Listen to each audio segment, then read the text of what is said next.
Oh, you're ready. Yes. I bet you feel more relaxed now because you get to just craft, and now I'm going to tell you a story. This time felt much more relaxed. Okay, so I am super excited about this craft. I actually did this in my daughter's classroom, and the kids thought I was like the most amazing person ever. My daughter helped me pick out a fish for this.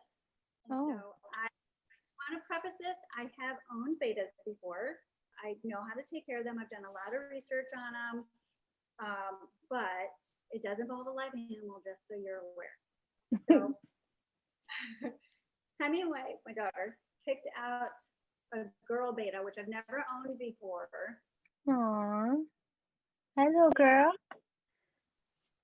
And so I am actually doing an example of aquaponics. Have you ever done that before? No. It's where you use fish and the water and the waste from the fish to feed the plants. And so we're going to be building a structure where they are cohabiting. The fish Okay. and the plants are cohabiting with one another. Very cool. So she's very happy. She has a very loving home. Just nobody's concerned about it. It's off really easy with some 2 liters that I cut. Just if you do this at home, make sure that you put little holes in the sides because they will not get enough nutrients from the plants by themselves. So you do want to be able to have a little hole so that you can put food in there. How big is the hole to do that? I just poked my not good scissors through. Okay. Okay. I put one on the side so that no matter where she was, or no matter where the environment was, I could put the food in there. Cool. I like that you have already done this, so you're like an expert at it. Well, I was like a master to the 4-year-olds in the classroom. Did you say 4-year-olds? I'm excited to see how that turns out. So, you ready for me to tell you a story? Okay. This is the story of murderer, rapist, and comic book artist Leonard Keith Lawson. Yeah. The comic book killer is what he was known as. My sources were news.com/au. So this is an Australian story, and True Crime Island podcast. In the 1940s and 1950s, American comics were banned in Australia, mainly because there was a crusade against comic books and the uprise of violent and sexual content. So comic books were not just for kids anymore. Adults were really interested in it and they wanted more grittier content. In fact, I just learned of this. There's a whole line of true crime comic books that were based on real crimes.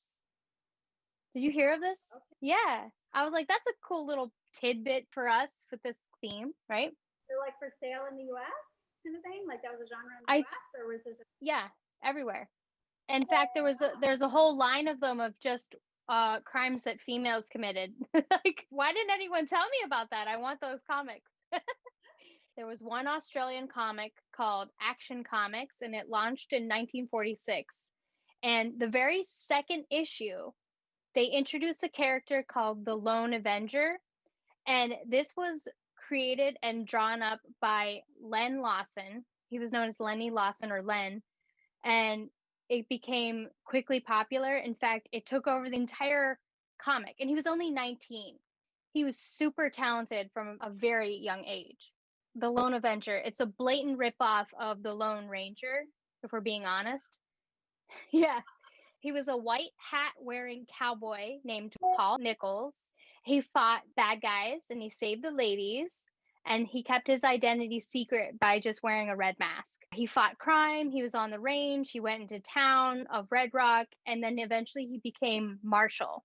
And he had a horse named Midnight. This was Len Lawson's main character that he created, the one that became the most popular. But he did create also other characters, the Hooded Rider, Diana, Queen of the Apes, and another one was a secret agent named Peter Fury that he worked on under a different name, Keith Leonard. This Lone Avenger ran for about 13 years, and kids all over Australia, New Zealand, and Fiji were obsessed with the Lone Avenger. They bought the toys, the outfits, and it sold over 70,000 copies per issue. Wow, that's Yeah. insane. He was born in 1927 in Wagga Wagga. Never heard of it, but it's in Australia. Sounds fun.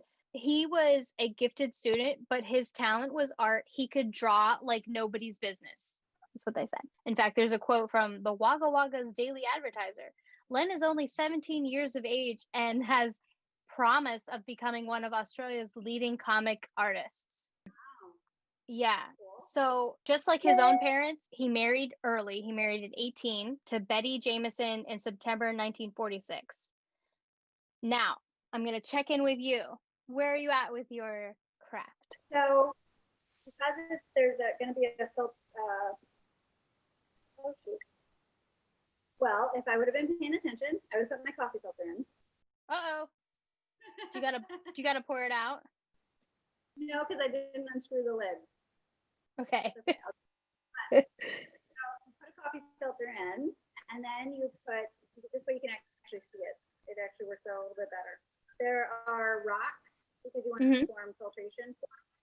So this is going to be your main filter, and then the rocks are going to filter, and then you're going to have a layer of dirt. You add in the strings so that you can pull up liquid.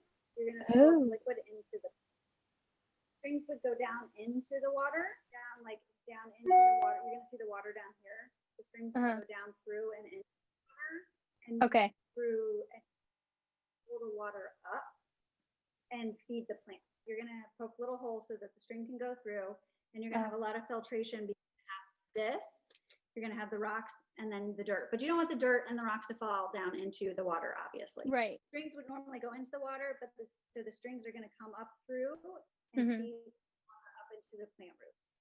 Cool. All right, now we're going to move on to Len the villain. This is when Lenny the artist starts to become a villain in his own life. So he was successful. He was married. He had 3 kids. He was making the equivalent of about $2,400 a week today, then in the 1950s. So it was decent money. He was not just a comic book artist, he's also a painter and a photographer. On May 7th, 1954, he hired 5 Sydney models. 2 of them were 15, and the others were 18, 21, and 23. He had hired these models before. They'd worked with him before. So I guess this is why the owner of the company didn't think it was necessary to send a chaperone. He told them he wanted to shoot for a calendar. He was putting together a calendar. He gets them at 9:30. They stop and they pick up sandwiches. There's going to have a picnic ambiance. There's this whole day planned. When he takes them to this area is called Terry Hills. He takes them to this remote location. It's about an hour away. It's covered in just brush. There's no real reason to go there. It was kind of weird. One of the girls says to him, "Of all the beautiful places in Sydney, I don't know why you had to pick this place to take photographs." And to which he responded, "I'm paying for this day's work and you will do what you're told." He started to show his true colors. After a few photos and lunch, the sunny day took a dark turn. So he says to them, I think they're all sitting around eating sandwiches, and he's just like, "Hey, when this calendar comes out, I won't be here." So they're just kind of like looking at him. He's like, "I have cancer." So he starts to he's manipulating them. The models are all horrified and saddened. They're looking at each other. And he tells them that he wants to kill himself before he has to go through this agonizing death. Okay. They're like, "Oh, how's your ham and cheese?"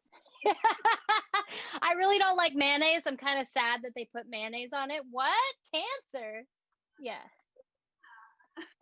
It's weird.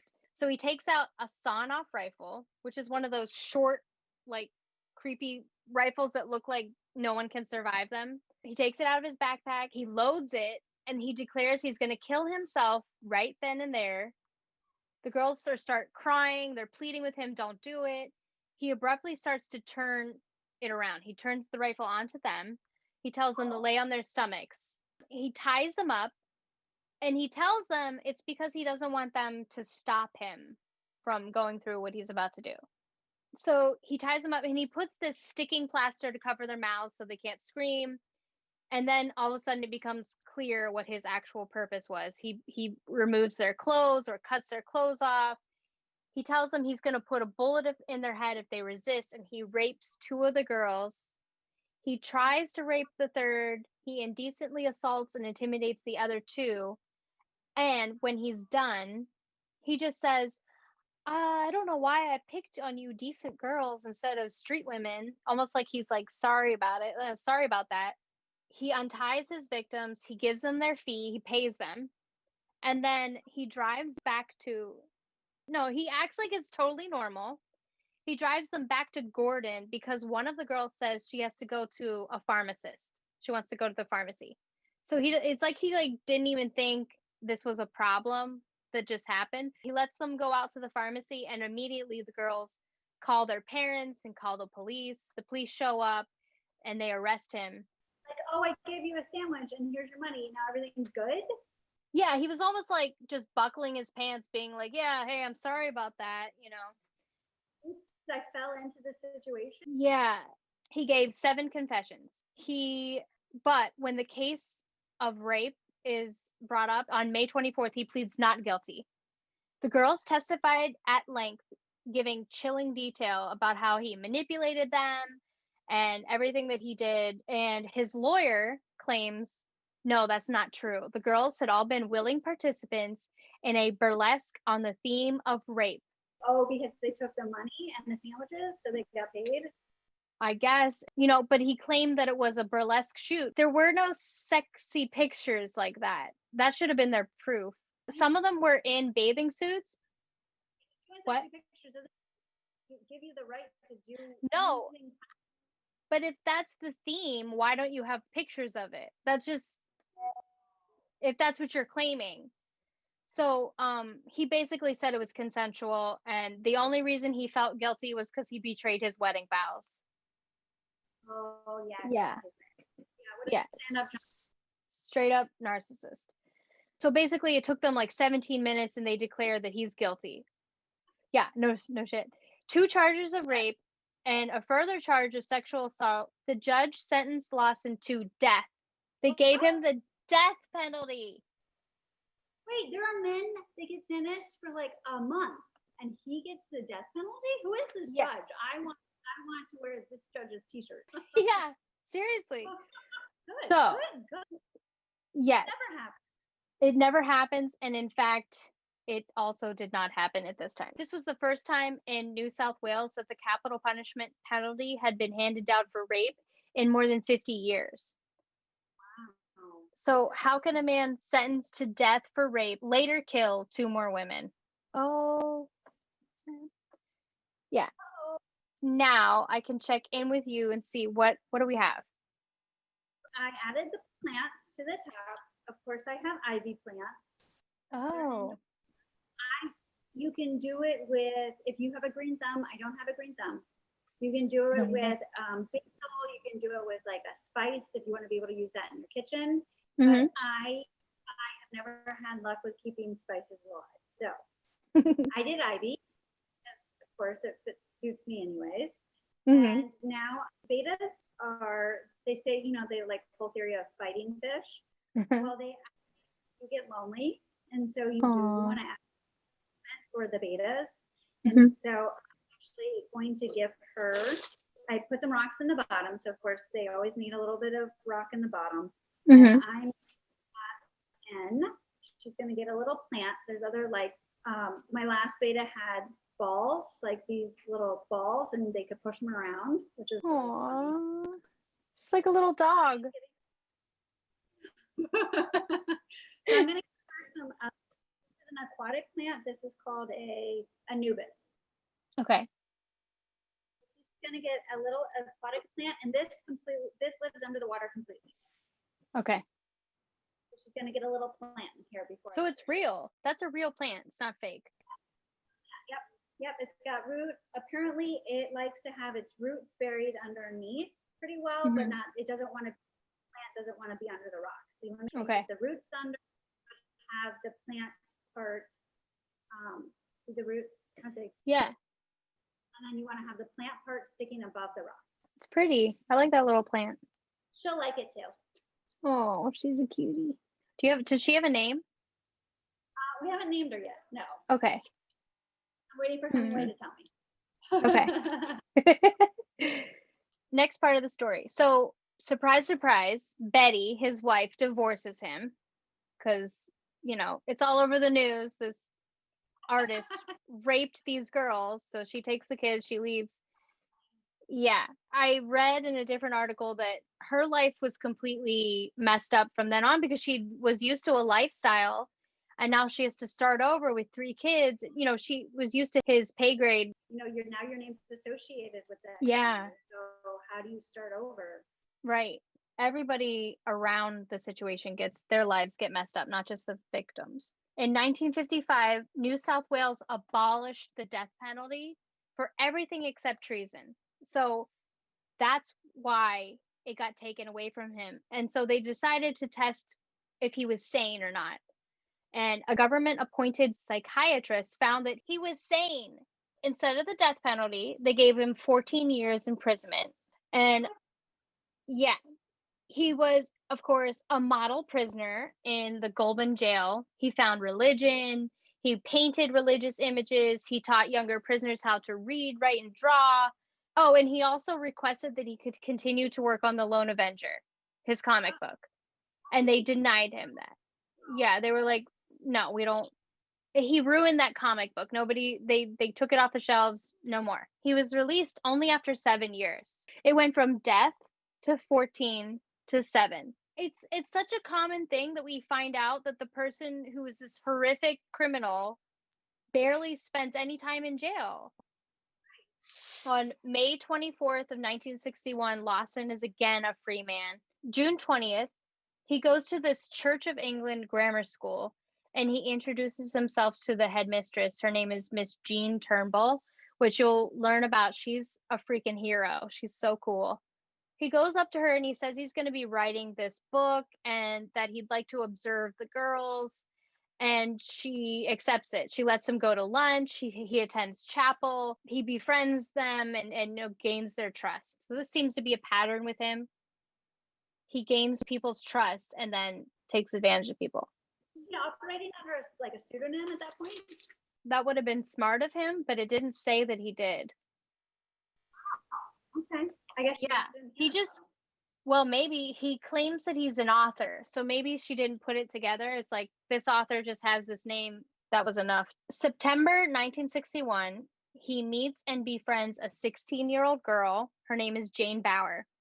He charms her and her family, and he says he wants to paint her portrait. She's taken to his apartment a few times because the family trusts him, and he paints her portrait.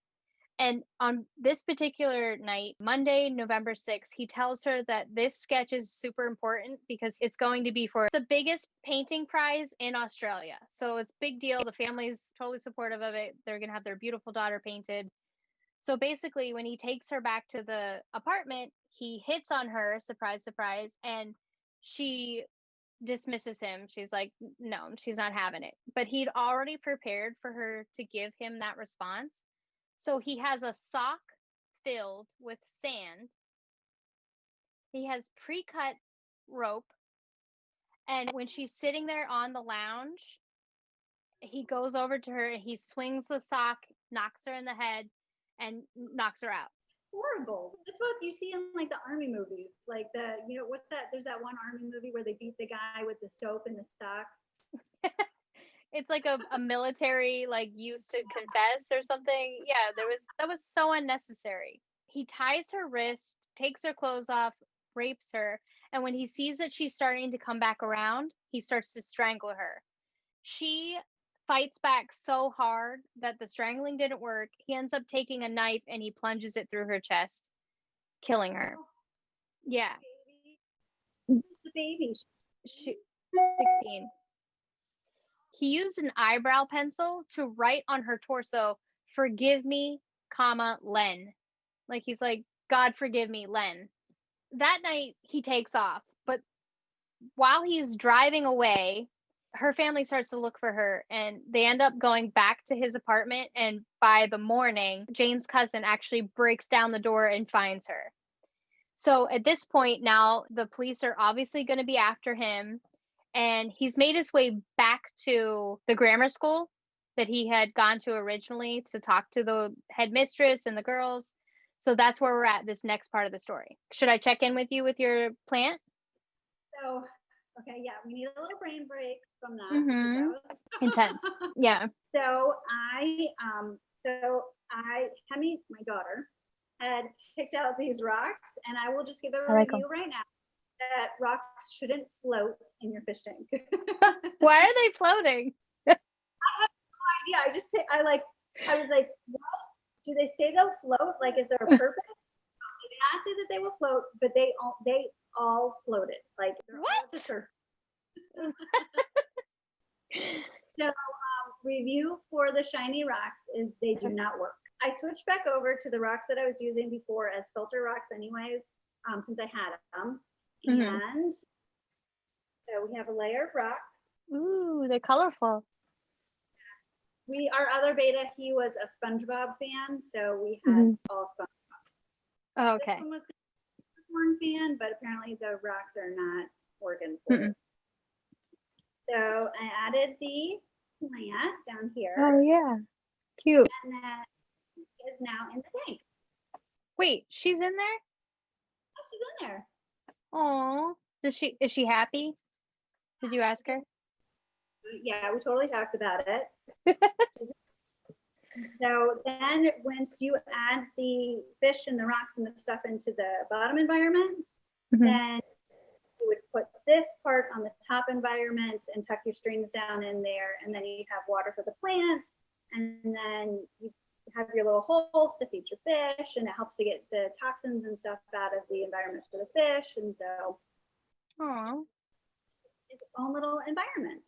So cool. When I did this with other children in class, we decorated the outside, like they put stickers and jewels outside of this. They give the fish enrichment to make it look nice. Oh, cute. It's so fun. And I love that like kids can be involved in it, and just that's such a good, I want to try that with Ethan now.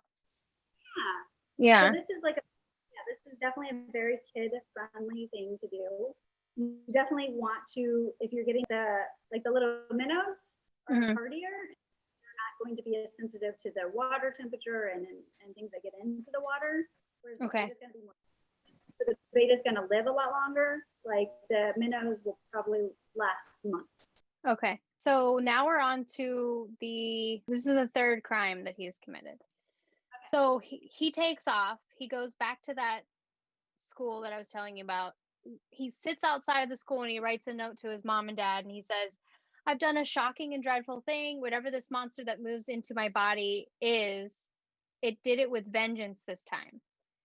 He keeps trying to claim that he goes insane, but nobody's buying it. So he says he's sorry, he's going to kill himself, but he never intends to do that. So now, 8:30 a.m., he's at the Church of England Grammar School. The girls are in a session in chapel. They see this guy who's been to their school before. He's walking up to the school with a gun in his hand, and they all start freaking out. Oh, no. I don't know how to respond to that. Oh. Did you hear that? No, I'm not talking to you. Watch. He basically warns them, if anyone tries anything silly, one of the girls is going to get shot. Miss Turnbull comes right up to him. She's not scared at all. She's like, what do you want? He says, I'm going to hold the girls hostage until 12 p.m.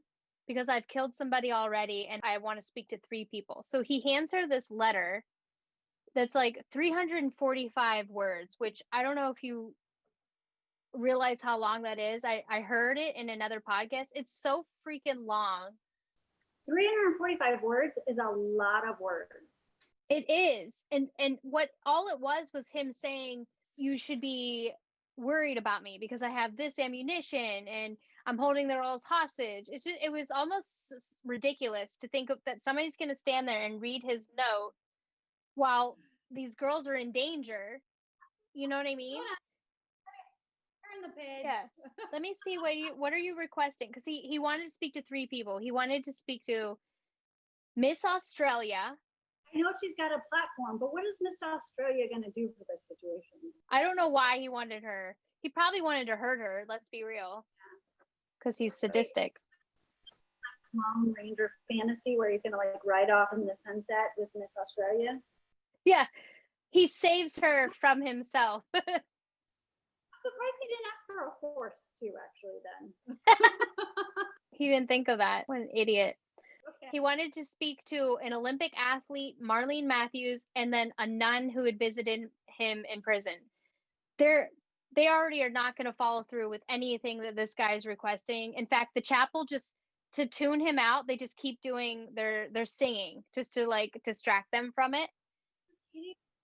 Yeah. No, that's amazing. Yeah. These girls are super strong-willed. So he's talking to Miss Turnbow. Actually, he's talking to someone else because Miss Turnbow, while he's distracted, she writes a note. Okay, this is why I said she's such a badass. He had already warned everybody, don't tell anybody, don't tell the police. She writes this little note where she says, a man is holding us up in here with a shotgun. Get lots of police. He's threatening to shoot the girls. And then she signs it, J. Turnbow. She wrinkles it up. She tosses it out the window. And they find it. They see it below, and all of a sudden she's not scared at all of him. So and she even says to him like, why do you want, she tries to reason with him, what do you want to do, it's not really clear. She says, don't shoot the girls, they still have all their lives to live, shoot me, I don't matter as much. So all of a sudden here comes the police, he sees them, he says, now I'm gonna shoot. So immediately Miss Turnbull jumps into action. She grabs the gun. They're like fighting for it. He shoots a couple shots. Like she tries to aim it towards the ceiling and he aims it back down. 5 shots ring. One of them actually hits a young girl in the chest. Miss Turnbull, she gets like burn marks, but the bullet passes through her dress, but she doesn't get hit. 15-year-old Wendy Lacombe, she's sitting in a pew. She gets shot. She dies in the arms of a friend. So that's the second murder that he's done. So this is the last part of his story. He's back behind bars. He claims temporary insanity. Nobody's buying it. He pleads not guilty for Jane Bauer, the 16-year-old girl. But there's a defense witness that was a psychiatrist, and they testify that Lawson was sane when he killed her. He tries to claim like, oh, I can't explain why I do the things I do. He gets a life sentence now. And it's for real. Miss Turnbull is awarded an MBE, which is Most Excellent Order of the British Empire, for her bravery. Oh, that's cool. That's like James Bond type stuff. Like, yeah. Oh, that's so cool. She tackled him, and she's super cool. And then his final victim, he's at jail. They have a concert. They have these dancers. And then they invite the dancers back for some light refreshments with the prisoners. She's looking at she's looking at a painting that he did. She's like, this is beautiful. He grabs her, he puts a knife to her neck and her back, and he tells everybody to leave. But now he's in a room full of prisoners who are not going to put up with him. They tackle him. She did get a little bit cut, but she wasn't killed. But ultimately she was 23. Oh, that was a good idea. Like, why did they think? Her name is Sharon Hamilton. She's 23. She ends up going into a psych ward later in life because she couldn't handle what had happened to her. She must have PTSD. The psych ward that she goes to is this like crazy one that I never heard of before. It's Chelmsford, and they do like deep sleep, electroshock therapy. People have died there. So her story ends up being a sad one. She ends up taking her own life, even though they awarded her 100. Yeah, she couldn't get over it. They awarded her money for the damages caused, $100,000, but it wasn't enough. She suffered from depression. He was Australia's longest serving prisoner. He's behind bars. He continued to paint. They have paintings all over the jail that they're going to keep because they decided that him like as a bad person and a painter, they separated the two, so they justified having his artwork up everywhere. In 1994 he had the possibility of parole, but Wendy Lacombe's brother, the girl that was shot in the chest at the school shooting, they came forward and they prevented it. They said it's not happening. So he remained in jail. He ended up serving 48 of his 76 years, and he died at the age of 76 from a heart attack in jail. Good riddance. He actually went out more peacefully than he deserved. Yeah. The article said, and he was missed by no one. So, final thoughts. If you think about it, as far as the comic book theme, he wrote about a guy that saved women from bad guys, and then he lived his life the absolute opposite of that. I guess so. In his world, the comic books were the opposite of what reality was for him in a lot of ways. Maybe. You know, you hear a lot of stuff about artists like having their own perspective on the world, and that's what makes them good artists and whatnot. But I can't imagine taking it to that extreme, like where that's you live in opposite world. He's a real jerk. Although I do appreciate that judge that sentenced him to life in the first thing. That was amazing, and that person deserves a statue. Yeah. He was going to get the death penalty. That was a really interesting part of the story, but that didn't happen. So, like I said, you're the bad guy showing. yeah. And actually, the Australian comic book industry suffered after that for a little while, since American comic books were banned. So Australia, actual artists were rising up, like, "Yay, you're not an American one. We promote you." And then he becomes a freaking villain. Very good story. Love Thank it. you. I've never heard before, and that guy, not a good guy. I agree. I can't find very many redeemable things about that man. No. Just that he was a good artist, but that doesn't matter. Is there more to your craft? I was going to water the plant a little bit. She is still alive she didn't die in the past couple Mhm. minutes, so that's Good. and she's actually, I think she's hiding out under the plant. Look, it's your Yeah. debut. Thanks for joining us today. And if you make your own crafts, make sure you tag us on Instagram or Facebook. We want to see what you guys made. Or if you just want to directly submit them to us, you can submit them through the website, or you can send us a message through Instagram or Facebook, and we can post them anonymously to our page. But we would love to see them. Yes, absolutely. Don't forget to push like and subscribe on these buttons over here and over here and over here and over here. Wherever it is, like, subscribe, and remember, Create crafts. not crime. That's it. We're good? Okay. No, I think we did great.